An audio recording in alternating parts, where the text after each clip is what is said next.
അധ്യായം 6. നരകത്തിലെ പ്രവർത്തനങ്ങൾ.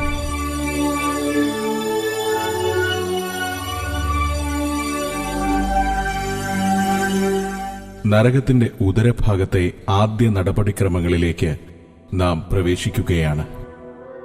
അത് ഞങ്ങൾ പ്രവേശിച്ചതിന്റെ വലതുഭാഗത്തുള്ള ഒരു ചെറിയ കുന്നിന്റെ ഇരുണ്ട മൂലയിലായിരുന്നു. യേശുവിന്റെ വാക്കുകൾ ഞാൻ ഓർത്തു. അവൻ പറഞ്ഞതിങ്ങനെയാണ്: ഒരുപക്ഷെ ഞാൻ നിന്നെ ഉപേക്ഷിച്ചുവെന്ന് തോന്നും വിധമുള്ള അനുഭവങ്ങൾ നിനക്കുണ്ടായേക്കാം, എന്നാൽ ഞാൻ നിന്നെ ഉപേക്ഷിക്കുകയില്ല. സ്വർഗത്തിലും ഭൂമിയിലും സകല അധികാരവും വഹിക്കുന്നവനാണ് ഞാൻ എന്നത് ഓർക്കുക. നഷ്ടപ്പെട്ട ദേഹികൾക്കും ദുഷ്ടാത്മാക്കൾക്കും നാം അദൃശ്യരായിരിക്കുന്ന സമയമുണ്ടാകും. നമ്മുടെ സാന്നിധ്യം അവർ മനസ്സിലാക്കുകയില്ല. ഭയപ്പെടരുത്. നീ കാണുവാൻ പോകുന്ന കാര്യങ്ങളൊക്കെ യഥാർത്ഥമാണെന്ന കാര്യം മറക്കരുത്. ഇപ്പോൾ ഇവിടെ നടക്കുന്ന കാര്യങ്ങൾ ആത്യന്തികമായി മരണവും പാതാളവും തീപ്പൊയ്കയിൽ തള്ളപ്പെടും വരെയും തുടരേണ്ടത് തന്നെയാണ്. പ്രിയ കേൾവിക്കാരാ, നിന്റെ പേര് കുഞ്ഞാടിന്റെ ജീവപുസ്തകത്തിൽ എഴുതപ്പെട്ടിട്ടുണ്ടെന്ന് ദയവായി ഉറപ്പുവരുത്തുക. ദണ്ഡനത്തിലകപ്പെട്ട ഒരു ദേഹിയുടെ കരച്ചിൽ ഏറെ ദൂരെ നിന്നല്ലാതെ എനിക്ക് കേൾക്കാമായിരുന്നു. മുന്നിലുള്ള ചെറിയ കുന്നിൽ കയറി ഞങ്ങൾ താഴ്വരയിലേക്ക് നോക്കി. പ്രകാശം നിറഞ്ഞിരുന്നതിനാൽ എനിക്ക് തെളിവായി കാണാൻ കഴിഞ്ഞു. എന്നാൽ ഭാവനയിൽ പോലും വരാത്ത ദീനതയോടെയുള്ള ഒരു കരച്ചിൽ ആ അന്തരീക്ഷത്തിൽ നിറഞ്ഞു നിന്നിരുന്നു. അതൊരു മനുഷ്യന്റെ കരച്ചിലായിരുന്നു. ഞാൻ പറയുന്നത് കേൾക്കൂ, യേശു പറഞ്ഞു. ഇവിടെ കാണാനും കേൾക്കാനും പോകുന്നതെല്ലാം സത്യമാണ്. സുവിശേഷത്തിന്റെ ശുശ്രൂഷകരെ, ഇത് സത്യവും വിശ്വാസയോഗ്യവുമായ വാക്കുകളായതിനാൽ ശ്രദ്ധിച്ചുകൊള്ളുവിൻ. സുവിശേഷ പ്രസംഗകരെ, വചന ഉപദേഷ്ടാക്കളെ, കർത്താവായ യേശുവിന്റെ സുവിശേഷം പ്രഘോഷിക്കുവാനായി വിളിക്കപ്പെട്ട ഏവരുമേ, ഇത് കേട്ടുണരുവിൻ. നിങ്ങൾ പാപത്തിൽ കഴിയുന്നുവോ? മാനസാന്തരപ്പെടുന്നില്ലെങ്കിൽ നിങ്ങൾ ഇങ്ങനെ തന്നെ നശിച്ചുപോകും. ഈ നടപടി സ്ഥലത്തിന്റെ 15 അടി ഉള്ളിലേക്ക് ഞങ്ങൾ നടന്നു കയറി. അവിടെ ദീർഘചതുരാകൃതിയിലുള്ള ഒരു പെട്ടിക്കു ചുറ്റും കറുത്ത തുണി ചുറ്റിയ ചില ചെറുരൂപങ്ങൾ ചുറ്റി നടക്കുന്നുണ്ടായിരുന്നു. ആ പെട്ടി ഒരു ശവപ്പെട്ടിയാണെന്നും അതിനു ചുറ്റും മാർച്ച് ചെയ്യുന്ന രൂപങ്ങൾ പിശാചുക്കളാണെന്നും ഞാൻ മനസ്സിലാക്കി. അതൊരു യഥാർത്ഥ ശവപ്പെട്ടി തന്നെയായിരുന്നു. അതിനു ചുറ്റും മാർച്ച് ചെയ്തിരുന്നത് 12 പിശാചുക്കളായിരുന്നു. അങ്ങനെ ചുറ്റി നടക്കുമ്പോഴും അവ മന്ത്രങ്ങൾ ഉരുവിടുകയും അട്ടഹസിക്കുകയും ചെയ്തുകൊണ്ടിരുന്നു. ഓരോരുത്തരും കയ്യിൽ ഓരോ കൂർത്ത കുന്തങ്ങൾ പിടിച്ചിരുന്നു. അവർ ആ കുന്തം കൊണ്ട് ശവപ്പെട്ടിയുടെ ചെറിയ കിഴുത്തകളിലൂടെ ഉള്ളിലേക്ക് കുത്തിക്കൊണ്ടിരുന്നു. എന്റെ മുന്നിൽ കണ്ട കാഴ്ച എന്നെ ഭയചകിതയാക്കി. ആ അന്തരീക്ഷത്തിൽ തന്നെ ഭീതി നിറഞ്ഞിരുന്നു. യേശു എന്റെ ചിന്തകളെ വായിച്ചറിഞ്ഞു. അവൻ പറഞ്ഞു: കുഞ്ഞേ, ദണ്ഡനമനുഭവിക്കുന്ന അനേക ദേഹികൾ ഇവിടെയുണ്ട്. അവരനുഭവിക്കുന്ന ദണ്ഡനങ്ങൾ ഓരോന്നും വ്യത്യസ്തമാണ്. സുവിശേഷത്തിന്റെ പ്രചാരകനായിരുന്നിട്ട് പിന്മാറി പാപത്തിൽ ജീവിക്കുകയോ ദൈവവിളിയോട് മറുതലിക്കുകയോ ചെയ്തവർ മറ്റുള്ളവരെക്കാൾ കൂടുതൽ പീഡനം അനുഭവിക്കേണ്ടി വരും. ഇല്ല, ഒരു പ്രത്യാശയുമില്ല.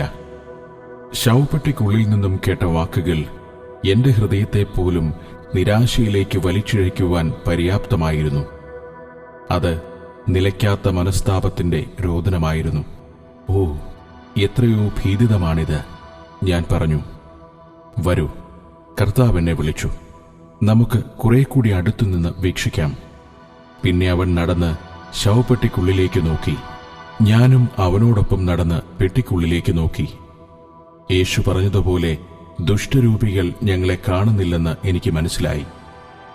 ചാരനിറത്തിൽ വൃത്തികെട്ട പുകമഞ്ഞ് ശവപ്പെട്ടിക്കുള്ളിൽ നിറഞ്ഞിരുന്നു. അതിനുള്ളിൽ ഒരു മനുഷ്യന്റെ ആത്മാവ് കിടന്നിരുന്നു. ഞങ്ങൾ നോക്കി നിൽക്കുമ്പോൾ പിശാചുക്കൾ കുന്തം കൊണ്ട് ഈ മനുഷ്യനെ നിരന്തരം കുത്തിക്കൊണ്ടിരുന്നു. ആ മനുഷ്യന്റെ ആത്മാവേറ്റ ദണ്ഡനം എനിക്ക് ഒരു കാലത്തും മറക്കുവാൻ കഴിയുന്നില്ല. ആ മനുഷ്യനെ ശവപ്പെട്ടിക്ക് പുറത്തു കൊണ്ടുവരൂ. കർത്താവേ, അവൻ രക്ഷപ്പെടട്ടെ. ഞാൻ കർത്താവിനോട് നിലവിളിച്ചു. ആ മനുഷ്യന്റെ ആത്മാവിനേൽക്കുന്ന ദണ്ഡനം അത്ര ഭീതിതമായ കാഴ്ചയായിരുന്നു. യേശുവിന്റെ കൈകളിൽ പിടിച്ച് ആ മനുഷ്യന്റെ വിമോചനത്തിനായി യേശുവിനോട് യാചിച്ചു. എന്റെ കുഞ്ഞെ, അടങ്ങൂ, സമാധാനമായിരിക്കൂ, യേശു പറഞ്ഞു. യേശു ഇത് സംസാരിക്കുമ്പോൾ ശവപ്പെട്ടിയിൽ കിടന്ന മനുഷ്യൻ ഞങ്ങളെ കണ്ടു. കർത്താവേ, കർത്താവേ, എന്നോട് കരുണ തോന്നണമേ, എന്നെ ഈ ദുരിതത്തിൽ നിന്ന് രക്ഷിക്കണമേ. അവൻ നിലവിളിച്ചു. ഞാൻ കുനിഞ്ഞു നോക്കി. ആ ശവപ്പെട്ടിക്കുള്ളിൽ ചോര തളം കെട്ടിക്കിടന്നിരുന്നു. ആ ദേഹിയുടെ ഉള്ളിൽ ഒരു മനുഷ്യഹൃദയം. അതിൽ നിന്ന് ചോര വാർന്നൊഴുകിക്കൊണ്ടിരുന്നു. പിശാചുക്കളുടെ കുന്തം കൊണ്ടുള്ള ഓരോ കുത്തും അക്ഷരാർത്ഥത്തിൽ അയാളുടെ ഹൃദയത്തെ കീറിമുറിച്ചിരുന്നു. അതയാളെ ഏറെ ബാധിച്ചിരിക്കുന്നുവെന്ന് ഞാൻ മനസ്സിലാക്കി. ഇപ്പോൾ കർത്താവേ, ഞാൻ നിന്നെ സേവിക്കാം, ആ മനുഷ്യൻ യാചിച്ചു. എന്നെ ദയവായി പുറത്തു പോകാൻ സഹായിക്കൂ. രാവും പകലും അവൻ പീഡിപ്പിക്കപ്പെടുകയാണ്. കർത്താവ് എന്നോട് പറഞ്ഞു, സാത്താനാണ് അവനെ ഇവിടെ കൊണ്ടുവന്നത്, സാത്താനാണ് അവനെ പീഡിപ്പിക്കുന്നതും. ആ മനുഷ്യൻ പിന്നെയും നിലവിളിച്ചുകൊണ്ടിരുന്നു. കർത്താവേ, ഇപ്പോൾ ഞാൻ സത്യസുവിശേഷം പ്രസംഗിച്ചുകൊള്ളാം, ദയവായി എന്നെ ഇവിടെ നിന്നും പുറത്തു കൊണ്ടുപോകൂ. യേശു എന്നോട് അയാളുടെ ജീവിതകാലത്തെപ്പറ്റി പറഞ്ഞു. ഈ മനുഷ്യൻ ദൈവവചനത്തിന്റെ പ്രഘോഷകനായിരുന്നു. പൂർണ്ണ ഹൃദയത്തോട് എന്നെ സേവിച്ച് അനേകരെ രക്ഷയിലേക്ക് നയിച്ച ഒരു കാലം അയാൾക്കുണ്ടായിരുന്നു. ഏറെ വർഷങ്ങൾക്ക് ശേഷവും ഇയാൾ രക്ഷാനുഭവത്തിലേക്ക് നയിച്ച പലരും എന്നെ ഇപ്പോഴും സേവിക്കുന്നുണ്ട്. എന്നാൽ ജഡത്തിന്റെ ഇച്ഛകളും സമ്പത്തിന്റെ വഞ്ചനയും ഇയാളെ വഴിതെറ്റിച്ചു കളഞ്ഞു. തന്നെ നയിക്കുവാൻ ഇയാൾ സാത്താനെ അനുവദിച്ചു. വലിയൊരു സഭയുടെ ശുശ്രൂഷകനായിരുന്നു ഇയാൾ. സഞ്ചരിക്കുവാൻ വില കൂടിയ ഒരു കാറും ചെലവഴിക്കാൻ ഇഷ്ടം പോലെ പണവുമുണ്ടായിരുന്നു. എന്നാൽ ഇയാൾ ദൈവാലയത്തിന്റെ ഭണ്ഡാരങ്ങളെ മോഷ്ടിച്ചു. ഇയാൾ ഉപദേശങ്ങളിൽ മായം ചേർക്കാൻ പരിശ്രമിച്ചു. തന്റെ വാക്കുകൾ അർത്ഥസത്യങ്ങളുടെയും അർത്ഥവ്യാജ്യങ്ങളുടെയും സങ്കലനമായിരുന്നു. ഞാൻ നേർവഴി കാട്ടിക്കൊടുക്കാൻ പരിശ്രമിച്ചപ്പോഴൊക്കെ ഇയാൾ ഒഴിഞ്ഞുമാറി. അനുദപിക്കുകയും സത്യം പ്രസംഗിക്കുവാനും ഉപദേശിക്കേണ്ടതിന് ഞാൻ എന്റെ ദാസരെ പല പ്രാവശ്യം ഇയാളുടെ അടുത്തേക്ക് അയച്ചു. എന്നാൽ നിത്യജീവനേക്കാൾ ഭൗതിക ജീവിതത്തിന്റെ സുഖസൗകര്യങ്ങൾക്കാണ് അയാൾ വില കൊടുത്തത്. ആദ്യകാലങ്ങളിൽ വേദപുസ്തകോപദേശങ്ങളിൽ അല്പവും മായം കലർത്താതെ അതായി തന്നെ പ്രസംഗിച്ചിരുന്നയാളാണ് ഇയാൾ. എന്നാൽ ക്രമേണ ഇയാൾ ഉപദേശത്തിൽ അയവ് വരുത്തി. മരിക്കുന്നതിനു മുൻപ് പരിശുദ്ധാത്മസ്നാനം വ്യാജമാണെന്നും ആത്മസ്നാനം പ്രാപിച്ചുവെന്ന് പറയുന്നവർ കപടഭക്തരാണെന്നും വരെ അയാൾ പറഞ്ഞു പഠിപ്പിച്ചു. നിങ്ങൾ ഒരു മദ്യപാനിയാണെങ്കിൽ തന്നെ അനുദപിക്കാതെ പോലും സ്വർഗത്തിൽ പോകുന്നത് പ്രയാസമില്ലെന്ന് അയാൾ പറഞ്ഞു. ദൈവം ആരെയും നരകത്തിലേക്ക് പറഞ്ഞു വിടുകയില്ലെന്നായിരുന്നു ഇയാളുടെ ദൈവശാസ്ത്രം. നല്ലവനായ ദൈവം തന്റെ സൃഷ്ടികളെ നരകത്തിൽ ഏൽപ്പിക്കുകയില്ലെന്ന് ഇയാൾ പറഞ്ഞു.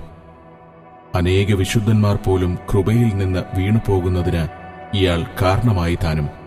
ദൈവികതയുള്ളവനാകയാൽ തനിക്ക് യേശുവിന്റെ ആവശ്യമില്ലെന്ന് പറയാൻ പോലും ഇയാൾ മടിച്ചില്ല. എന്റെ വിശുദ്ധവചനത്തെ ഇയാൾ കാൽക്കീഴിലാക്കി ചവിട്ടിമെതിച്ചു. എന്നിട്ടും ഞാൻ ഇയാളെ സ്നേഹിക്കുന്നത് മതിയാക്കിയില്ല. എന്റെ കുഞ്ഞെ, എന്നെ രുചിച്ചറിഞ്ഞിട്ട് എന്നെ സേവിക്കുന്നതിൽ നിന്ന് പിന്മാറുന്നതിനേക്കാൾ ഒരിക്കലും എന്നെ അറിയാതിരിക്കുന്നതാണ് നല്ലത്, കർത്താവ് പറഞ്ഞു. ഇയാൾ കർത്താവിന്റെ വചനം കേട്ടിരുന്നെങ്കിൽ ഇയാൾ സ്വന്തം ആത്മാവിനെയും മറ്റുള്ളവരുടെ ആത്മാക്കളെയും കരുതിയിരുന്നുവെങ്കിൽ, ഞാൻ പറഞ്ഞു, ഇവൻ ഒരിക്കലും എന്നെ ശ്രദ്ധിച്ചിരുന്നില്ല. ഞാൻ വിളിച്ചപ്പോഴൊന്നും ഇവൻ കേട്ടില്ല. എളുപ്പമുള്ള ജീവിതം അവൻ ഇഷ്ടപ്പെട്ടു. അനുതാപത്തിനായി ഞാൻ ഇവന് പല പല അവസരങ്ങളും ഒരുക്കിക്കൊടുത്തു. ഇവൻ ഒരിക്കലും മനം തിരിഞ്ഞില്ല. ഒരു ദിവസം ഇവൻ കൊല്ലപ്പെട്ടു. ഉടൻ തന്നെ ഇവൻ ഇവിടെ എത്തിച്ചേർന്നു. ഇപ്പോൾ ഇവനെ സാത്താൻ ദണ്ഡിപ്പിക്കുന്നത് ഒരു കാലത്ത് ഇവൻ എന്റെ വചനം പ്രസംഗിച്ചതിനും പലരെയും ദൈവരാജ്യങ്ങളിലേക്ക് നയിച്ചതിനുമാണ്. ഇതാണ് ഇയാൾ അനുഭവിക്കുന്ന ദണ്ഡനം. പിശാചുക്കൾ ആ ശവപ്പെട്ടിക്ക് ചുറ്റും മാർച്ച് ചെയ്തുകൊണ്ടിരിക്കുന്നത് ഞാൻ കണ്ടു.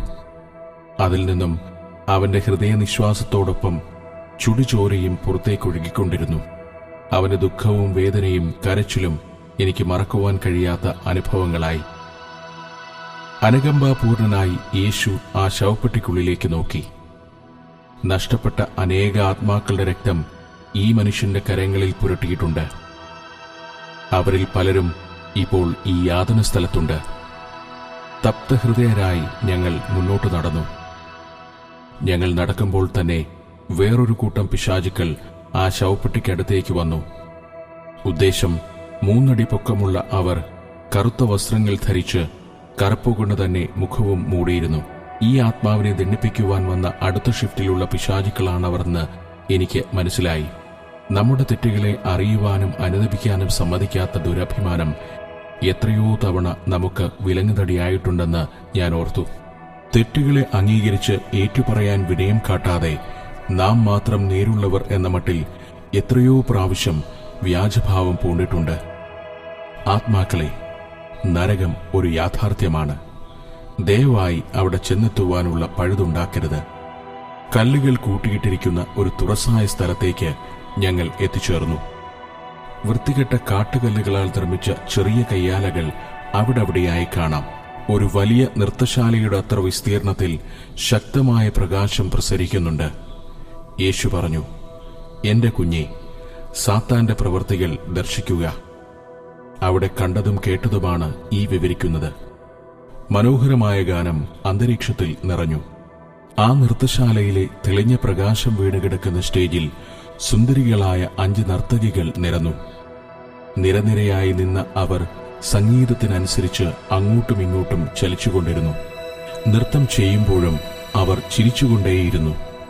വളരെ മനോഹര രൂപികളായ അവരുടെ പ്രകടനം ഒരു സൗന്ദര്യ മത്സരത്തെ ഓർമ്മിപ്പിക്കുന്നതായിരുന്നു. വാസ്തവത്തിൽ ഒരു മായാവി കഥയിലെ കഥാപാത്രങ്ങളെപ്പോലെ സുന്ദരികളായിരുന്നു അവർ. ഈ കാഴ്ചകൾ കണ്ട് ഞാൻ എന്നോട് തന്നെ ചോദിച്ചു, നരകത്തിൽ ഇത്ര സുന്ദരമായ കാര്യങ്ങൾ എങ്ങനെയാണ് ഉണ്ടാവുക? നർത്തകികൾ ധരിച്ചിരുന്നത് വില കൂടിയ ആഡംബര വസ്ത്രങ്ങളായിരുന്നു. സുന്ദരികൾ ഊനമില്ലാത്ത രാജകുമാരികളെപ്പോലെ പൂർണ്ണരായി തോന്നിച്ചു. ഇവർ നരകത്തിൽ എന്തെടുക്കുകയാണെന്ന് ഞാൻ അതിശയിച്ചു. ഒറ്റനോട്ടത്തിൽ അവർ ദുഷ്ടരോ പാപികളോ ആണെന്ന് തോന്നിയില്ല. എന്നാൽ ശ്രദ്ധിച്ചപ്പോൾ അവരുടെ മനോഹര ശരീരങ്ങളെ സ്പർശിക്കുവാൻ അഗ്നിനാളങ്ങൾ അടുത്തെത്തുന്നത് ഞാൻ കണ്ടു.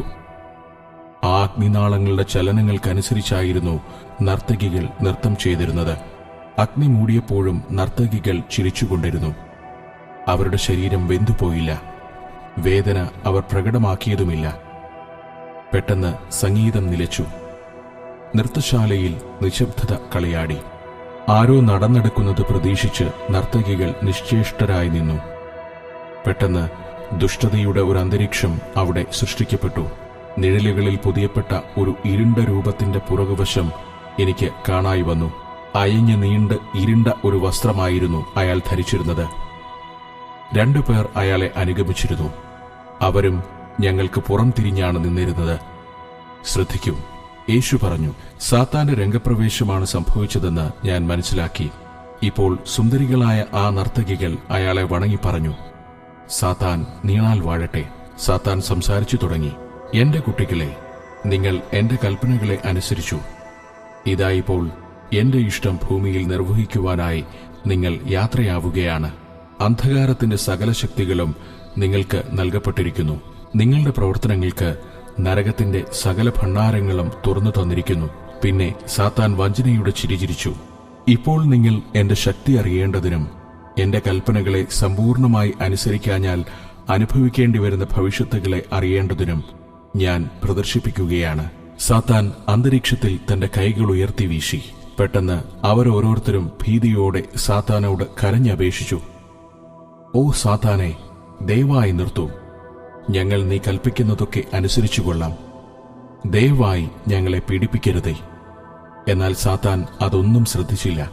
എന്നെ അത്ഭുതപ്പെടുത്തിക്കൊണ്ട് ആ നർത്തകികളുടെ മനോഹര രൂപങ്ങൾ വികൃതങ്ങളാകുവാൻ തുടങ്ങി. നരകത്തിന്റെ വരണ്ട നശിച്ച മാംസകഷ്ണങ്ങളായി അവർ രൂപപ്പെട്ടു. ഒരിക്കൽ മനോഹാരിതയിൽ ഊനമില്ലാതിരുന്നത് ഇപ്പോൾ വൈകൃതത്തിൽ ജീർണിച്ചുപോയി. മനോഹര ശരീരങ്ങൾ ഒഴിഞ്ഞുപോയി. അതിന്റെ സ്ഥാനത്ത് ഇപ്പോൾ ഇരുണ്ട രൂപം മാത്രം. അവരുടെ രൂപങ്ങളിൽ പിശാചുക്കളും ദുഷ്ടാരൂപികളും കുടിയേറി. നീണ്ട ഭീകരസർപ്പങ്ങൾ അവരുടെ ഉദരങ്ങളിലൂടെ നുഴഞ്ഞിറങ്ങി. യേശുവേ, എന്താണിതിന്റെ അർത്ഥം? ഞാൻ ചോദിച്ചു. യേശു ഉത്തരമൊന്നും പറഞ്ഞില്ല. സാത്താനെ, ഞങ്ങൾക്ക് പഴയ രൂപം മടക്കിത്തരൂ. നർത്തകികൾ കേണപേക്ഷിച്ചു, ഞങ്ങൾ നിന്നെ അനുസരിക്കാം. സാത്താൻ കരം വീശിയപ്പോൾ അന്തരീക്ഷത്തിൽ അവന്റെ അട്ടഹാസം നിറഞ്ഞു. അതോടൊപ്പം സ്ത്രീകൾക്ക് തങ്ങളുടെ പഴയ രൂപം മടക്കി കിട്ടുകയും ചെയ്തു. ഞാൻ പറയുന്നത് ശ്രദ്ധിച്ച് എന്നെ അനുസരിക്കുക, സാത്താൻ പറഞ്ഞു. എന്റെ വാക്കുകൾ കേട്ടനുസരിച്ചാൽ നിങ്ങൾക്ക് നിങ്ങളുടെ മനോഹര രൂപം സൂക്ഷിക്കാനാവും. നിങ്ങൾ എവിടെയാണ് എന്റെ ദുഷ്ടപ്രവൃത്തികൾ നിർവഹിക്കേണ്ടതെന്ന് ഞാൻ കാട്ടിത്തരാം. നിങ്ങൾ എവിടെയാണ് എന്റെ ദുഷ്ടപ്രവൃത്തികൾ നിർവഹിക്കേണ്ടതെന്ന് ഞാൻ കാട്ടിത്തരാം. സാത്താന്റെ ഇടതുനിന്ന മനുഷ്യൻ അയാളുടെ കരങ്ങൾ ഉയർത്തി.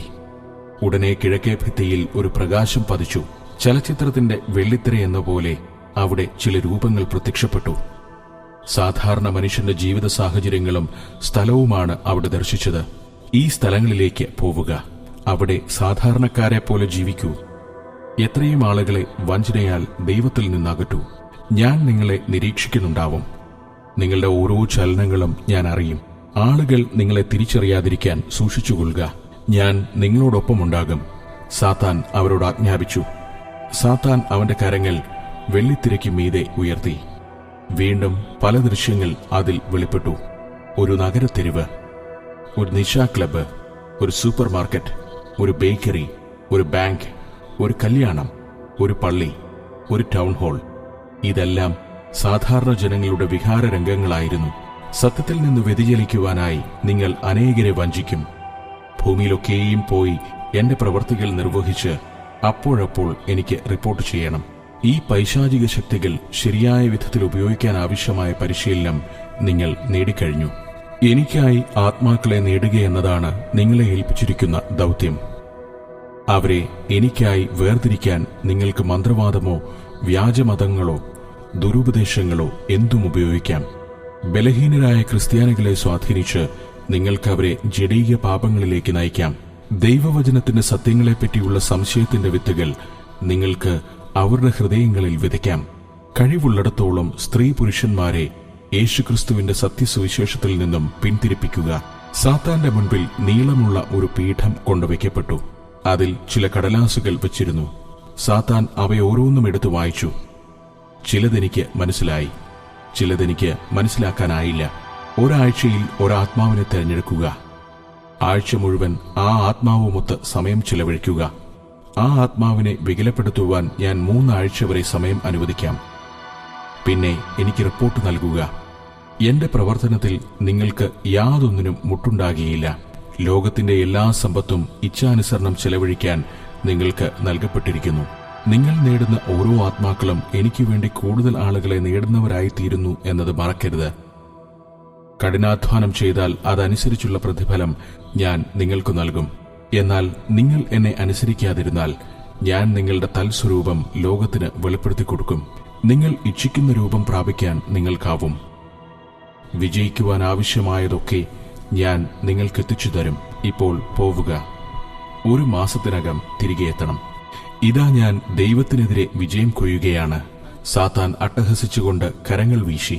മനോഹരകളായ സ്ത്രീകൾ അതോടെ ഭൂമിയിലേക്ക് ആരോഹണം ചെയ്തു. സ്ത്രീകൾ നിന്നിരുന്നിടത്ത് അഗ്നി മാത്രം അവശേഷിച്ചു. വെള്ളിത്തിരയിലെ ദൃശ്യങ്ങൾ നോക്കി സാത്താൻ തന്റെ അനുചരന്മാരോട് പറഞ്ഞു, നോക്കൂ, ഞാൻ ദൈവത്വം ദേഷിക്കുന്നു. ഞാൻ ഈ ചെയ്തതെല്ലാം എന്റെ വിജയത്തെ ത്വരിതപ്പെടുത്തും. പെട്ടെന്ന് വെള്ളിത്തിരയിൽ ആ സ്ത്രീകൾ പ്രത്യക്ഷപ്പെട്ടു. ഇപ്പോഴവർ ചന്തസ്ഥലങ്ങളിലും തെരുവുകോണുകളിലും ബാറുകളിലുമായിരുന്നു. അവിടെ അവരുടെ പ്രവർത്തനങ്ങളിൽ അവർ വ്യാപൃതരായിരുന്നു. അവർ ഭൂമിയിൽ അഴിഞ്ഞാടാൻ നിയോഗിക്കപ്പെട്ട നരകത്തിൽ നിന്നുള്ള മയക്കുപിശാചുക്കളാണെന്ന് ജനങ്ങൾ അറിഞ്ഞില്ല. പൈശാചിക ശക്തികൾ യാഥാർത്ഥ്യമാണെന്ന് ഞാൻ അറിഞ്ഞു. ആരെയൊക്കെ വഞ്ചിക്കാമോ അവരെയൊക്കെ വഞ്ചിക്കുവാൻ നിയോഗിക്കപ്പെട്ടവരാണവർ. ഒരു വ്യക്തിയെ സാത്താന്റെ ശിഷ്യനാക്കുവാൻ മോഷണവും വഞ്ചനയും വ്യാജമുൾപ്പെടെയുള്ള എന്തും പ്രവർത്തിക്കാൻ തയ്യാറുള്ളവരാണവർ. പെട്ടെന്ന് വെള്ളിത്തിര അപ്രത്യക്ഷമായി. അതോടൊപ്പം സാത്താനും അവന്റെ അനുചരന്മാരും ഒരു പുകമറയ്ക്കുള്ളിലായി. ലോകം മുഴുവനായി നിറഞ്ഞു നിൽക്കുന്ന ഒരു ഭീമാകാരമായ ക്ലോക്ക് കർത്താവ് എനിക്ക് കാട്ടിത്തന്നു. ആ ഘടികാരത്തിന്റെ മിടിപ്പ് എനിക്ക് വ്യക്തമായും കേൾക്കാമായിരുന്നു. അതിന്റെ മണിക്കൂർ സൂചി 12-ലെത്താറായിരുന്നു. മിനിറ്റ് സൂചി 12-ന് 3 മിനിറ്റ് മുൻപിലെത്തി നിന്നു. ക്രമേണ മിനിറ്റ് സൂചി മണിക്കൂർ സൂചിക്കടുത്തേക്ക് ചലിച്ചു. അത് മണിക്കൂർ സൂചകത്തിനോടടുക്കും തോറും മിടിപ്പിന്റെ ശബ്ദം കൂടുകയും ഒടുവിലത് ഭൂമി മുഴുവൻ ശ്രവ്യമാവുകയും ചെയ്തു. ദൈവം ഒരു കാഹളത്തിലൂടെ എന്ന പോലെ സംസാരിച്ചു. അവന്റെ ശബ്ദം പെരുവെള്ളത്തിന്റെ ഇരച്ചിൽ പോലെയായിരുന്നു. ആത്മാവും സഭകളോട് പറയുന്നത് ചെവിയുള്ളവൻ കേൾക്കട്ടെ. അവൻ പറഞ്ഞു, നിനയാത്ത നാഴികയിൽ ഞാൻ വരുന്നതുകൊണ്ട് നിങ്ങളും ഒരുങ്ങിയിരിപ്പീൻ. ഘടികാരം ശബ്ദിക്കുന്നത് ഞാൻ ശ്രവിക്കുന്നു. ഇതാ അത് 12 ഇതാ മണവാളൻ മണവാട്ടിയെ സ്വീകരിക്കാനായി എത്തിയിരിക്കുന്നു. സ്നേഹിത, യേശുവിനെ എതിരേൽക്കുവാൻ നിങ്ങൾ ഒരുങ്ങിയിരിക്കുന്നുവോ? അതോ ചിലർ പറയും പോലെ, കർത്താവേ, ഇന്ന് വേണ്ട എന്ന് നീ പറയുമോ? അതോ യേശുവിന്റെ നാമം വിളിച്ചപേക്ഷിച്ച് നീ രക്ഷപ്പെടുമോ? ഇന്ന് യേശുവിനായി നിങ്ങൾ ഹൃദയം നൽകുമോ? നിങ്ങൾ യേശുവിനെ വിളിച്ചപേക്ഷിക്കുന്നുവെങ്കിൽ, അവന്റെ സന്നിധിയിൽ പാപങ്ങൾ ഏറ്റുപറയുന്നുവെങ്കിൽ, നിങ്ങളെ രക്ഷിക്കുവാൻ അവൻ ശക്തൻ. നിങ്ങളുടെ കുടുംബവും മറ്റു പ്രിയപ്പെട്ടവരും പാപത്തിന്റെ പിടിയിലകപ്പെട്ട് നാശത്തിൽ നിപതിക്കുന്നതിനു മുൻപ് അവർക്ക് വേണ്ടിയും പ്രാർത്ഥിക്കുക. യേശുവിന്റെ വാക്കുകൾ ശ്രദ്ധിക്കുക. ഞാൻ നിങ്ങളെ എല്ലാ ദുഷ്ടതയിൽ നിന്നും പരിരക്ഷിക്കും. നിന്റെ എല്ലാ വഴികളിലും ഞാൻ നിന്നെ താങ്ങും. ഞാൻ നിന്നെ വീണ്ടെടുക്കും. ഞാൻ നിന്റെ പ്രിയപ്പെട്ടവരെ രക്ഷിക്കും. എന്റെ നാമം വിളിച്ചപേക്ഷിച്ച് ജീവൻ പ്രാപിക്കുക. പ്രിയപ്പെട്ടവരെ, സമയം തീർന്നു പോകും മുൻപ് നിങ്ങൾ സത്യം മനസ്സിലാക്കണമെന്ന് നിങ്ങളോട് കണ്ണുനീരോടെ അപേക്ഷിക്കുന്നു. നരകം സത്യമാണ്, നരകം നിത്യമാണ്. ഞാൻ കണ്ടതും കേട്ടതുമായ കാര്യങ്ങൾ കഴിയുന്നത്ര വ്യക്തതയോടെ ഞാൻ വെളിപ്പെടുത്തുകയാണ്. തുടർന്ന് കേൾക്കുമ്പോൾ നിങ്ങൾ അനുതപിച്ച് യേശുവിനെ സ്വീകരിക്കുവാൻ പ്രേരിതരാകട്ടെ എന്ന് ഞാൻ പ്രാർത്ഥിക്കുന്നു. കർത്താവ് പറയുന്നത് ഞാൻ കേട്ടു. ഇപ്പോൾ നമുക്ക് തിരികെ പോകാം. നാളെ വീണ്ടും മടങ്ങാം.